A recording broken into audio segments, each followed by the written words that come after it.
માતાજી મારા વાલા મિત્રો હું જયસુખ ચૌહાણ મારી ચેનલ જે ધાર્મિક માં સૌનું હાર્દિક સ્વાગત કરું છું। મિત્રો આજે આપણે આવી ગયા છીએ નકલક ધામ તોરણિયા કે જ્યાં 12 બીજના ધણી બિરાજમાન છે શ્રી રામદેવ પીર। તો મિત્રો તેના આપણે દર્શન કરવા જઈએ અને મંદિરની સંપૂર્ણ માહિતી મિત્રો આપણે આપવાના છે કે ત્યાં રોકાવાની શું વ્યવસ્થા છે, પ્રસાદીની શું વ્યવસ્થા છે। તો ચાલો મિત્રો તોરણિયા જઈએ।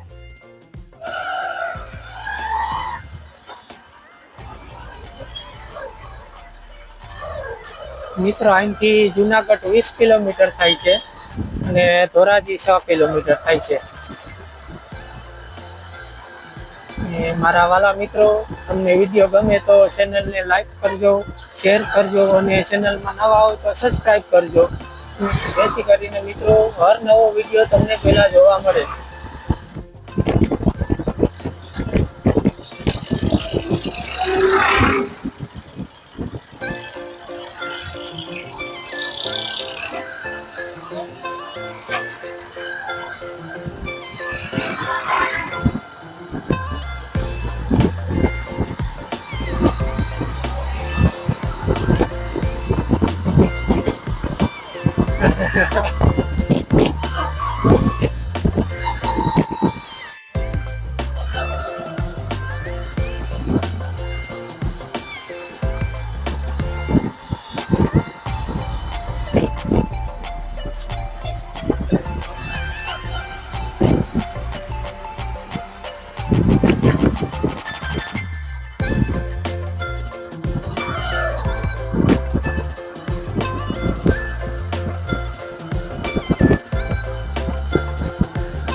મિત્રો મંદિરની સામે પ્રસાદી પણ વેચાય છે, તો તમે પ્રસાદી પણ લઈ શકો છો।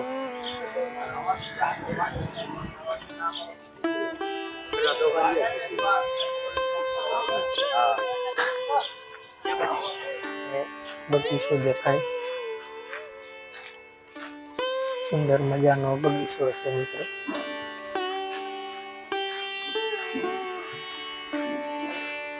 શ્રદ્ધાળુઓ પણ ઘણા બધા આવેલા છે મિત્રો, તમે જોઈ શકો છો।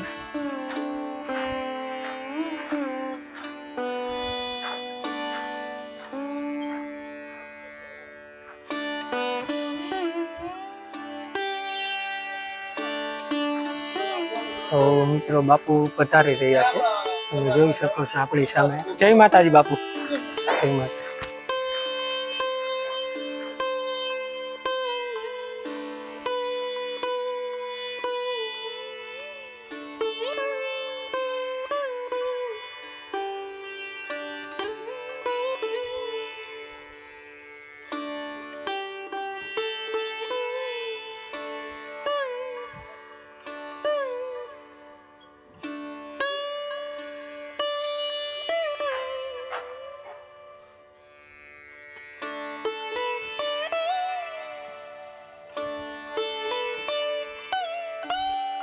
મિત્રો અહીં રહેવાની પણ સુવિધા છે।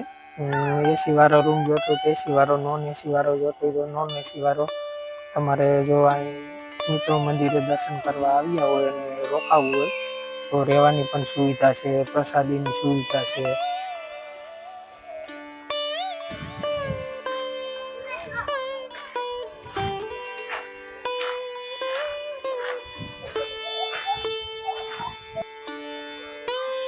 મિત્રો આજે શ્રદ્ધાળુ પણ ઘણા બધા આવેલા છે, તો તમે જોઈ શકો છો પબ્લિક ઘણું છે।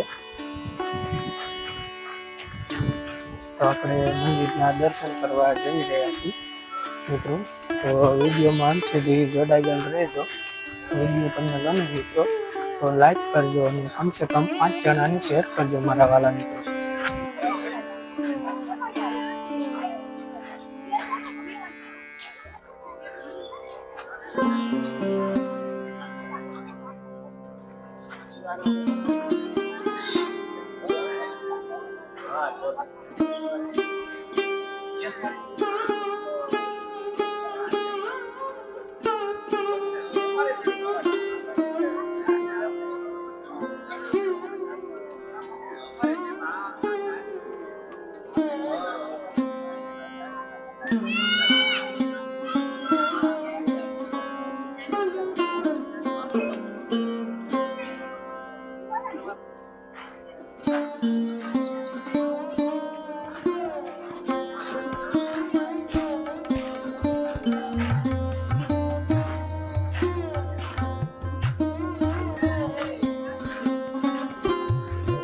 મિત્રો હવે આપણે મંદિરે પહોંચી ગયા છે, તો ચાલો આપણે દર્શન કરવા જઈએ.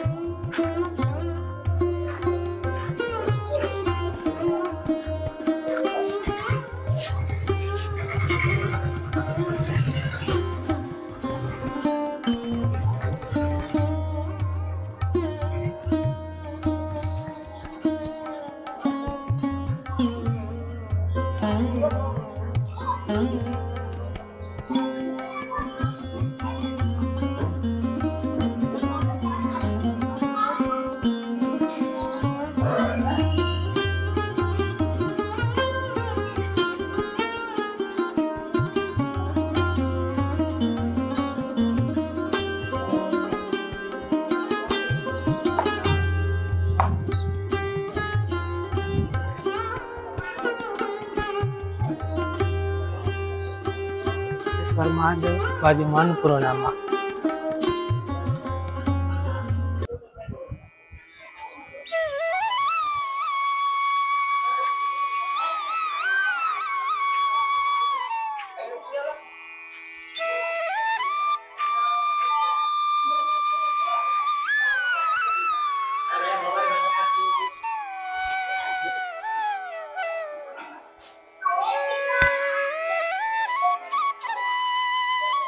મિત્રો મેં દર્શન કરી લીધા છે શ્રી રામદેવજીના, તમે પણ કરી લેજો.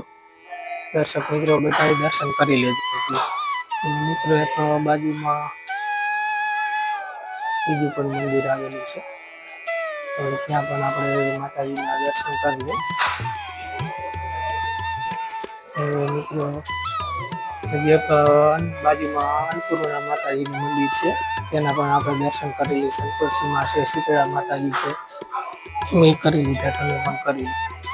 અને ગણેશ ભગવાન છે મિત્રો, તો તેના મેં દર્શન કરી લીધા છે, તમે પણ કરી લેજો. ધોરેશ્વર મહાદેવ છે, તો તેના પણ આપણે દર્શન કરી લઈએ. બજરંગબલી છે, હનુમાન દાદા, તો તેના પણ આપણે દર્શન કરી લઈએ. તો હવે નીચે હવન કુંડ છે મંદિરની બાજુમાં, એ પણ તમે જોઈ શકો છો. હવન કુંડ છે મિત્રો, અને મિત્રો તેની સામે શ્રીફળ વધારવા માટેનું છે. હવન કુંડની બાજુમાં શ્રીફળ વધારવા માટેનું છે મિત્રો. આ છે શ્રીફળ વધારવા માટેનું.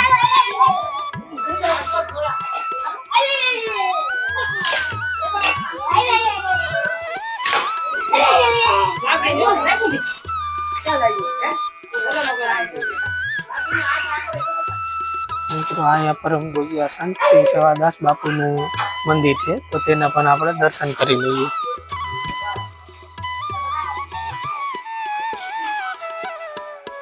મિત્રો હવે આપણે પ્રસાદી લેવા જાય છે, તો વિડીયોમાં બન્યા રહેજો. શું છે ત્યાંની વ્યવસ્થા એ પણ આપણે જોઈ. અને મિત્રો કહેવામાં આવે છે કે મોટામાં મોટું રસોડું અહીંનું છે, તો એ પણ આપણે બતાવીશું. એ બાજુમાં મંદિરની પાછળ પાણી પીવાનું છે, તો પાણી પી લઈએ મિત્રો આપણે.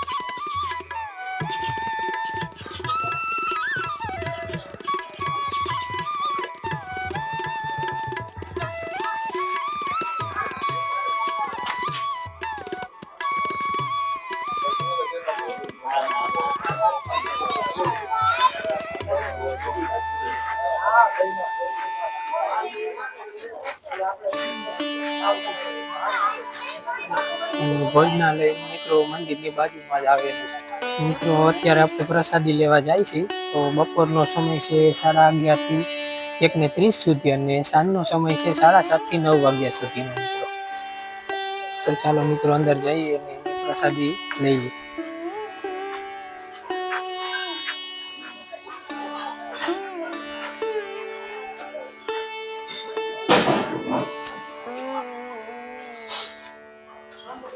મિત્રો અહીંથી થાળી લેવાની આપણે બાજુમાં વાઈટ. તો ચાલો આપણે અંદર જઈ અને પ્રસાદીની શું વ્યવસ્થા છે તે જોઈ.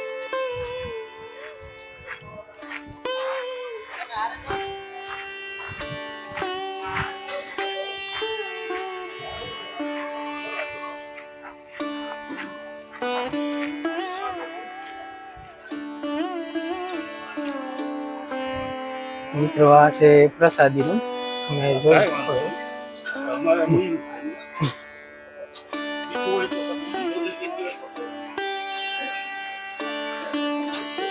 મિત્રો આપણી સાથે બાપુ છે.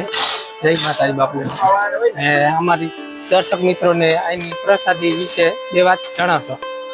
દર્શક મિત્રોને શું છે આપણે અહીંની વ્યવસ્થા. મિત્રો આ છે પ્રસાદી રૂમનું, તમે જોઈ શકો છો. બહુ મોટું છે, વિશાળ છે મિત્રો.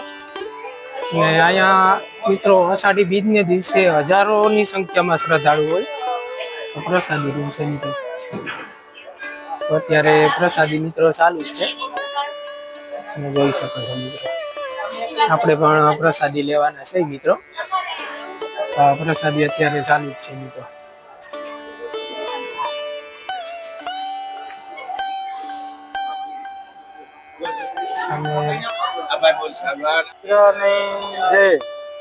અમારે દર બીજે બટુક ભોજન અને હરિયર ચાલુ જ હોય.